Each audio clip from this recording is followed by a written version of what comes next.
Hi all, welcome to football arena.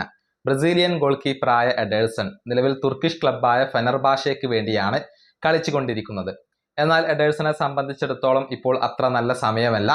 എന്തെന്നാൽ Fenerbahce എന്ന ക്ലബ്ബും അതുപോലെ തന്നെ താരവും തമ്മിലുള്ള ബന്ധം അത് ഇപ്പോൾ പാടെ തകർന്നിട്ടുണ്ട്. മാത്രമല്ല ഫെനർബാഷെ ആരാധകരുമായി അദ്ദേഹത്തിന് വലിയ പ്രശ്നങ്ങൾ ഉണ്ട്.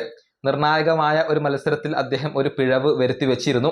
അതിന്റെ പേരിൽ എഡേഴ്സണ് വലിയ പഴി കേൾക്കേണ്ടി വന്നു. അതിനുശേഷം ഡെർബി പോരാട്ടത്തിൽ അദ്ദേഹം ഒരു റെഡ് കാർഡ് വഴങ്ങി. അതേ തുടർന്ന് വാർ മോണിറ്റർ അദ്ദേഹം തകർക്കുകയും ചെയ്തിരുന്നു. ഈ വിഷയത്തിലൊക്കെ ക്ലബിന് അദ്ദേഹത്തോട് വലിയ എതിർപ്പുണ്ട്. ആരാധകർ വലിയ വിമർശനങ്ങൾ അദ്ദേഹത്തിന് നേരെ ഉന്നയിച്ചിരുന്നു. മാത്രമല്ല വലിയ സൈബർ ആക്രമണം സ്വന്തം ആരാധകരിൽ നിന്ന് തന്നെ ഇപ്പോൾ എഡേഴ്സണ് ഏറ്റുവാങ്ങേണ്ടി വരുന്നു എന്നുള്ളതാണ്. മോശം പ്രകടനങ്ങൾ അദ്ദേഹത്തിന് തിരിച്ചടിയായി മാറിയിട്ടുണ്ട്.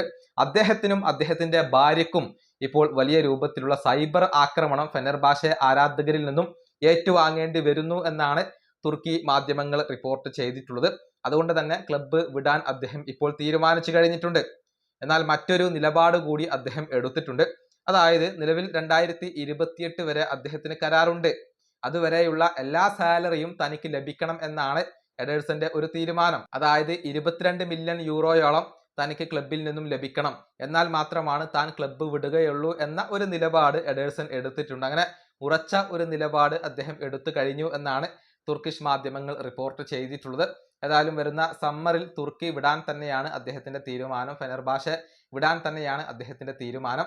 എന്നാൽ മുഴുവൻ സാലറിയും ലഭിക്കാതെ ക്ലബ്ബ് വിടില്ല എന്നുള്ള ഒരു തീരുമാനത്തിൽ ഉറച്ചു നിൽക്കുകയാണ് അദ്ദേഹം. ഈ വീഡിയോ അവസാനിപ്പിക്കുന്നു. അടുത്തൊരു വീഡിയോ കാണാം.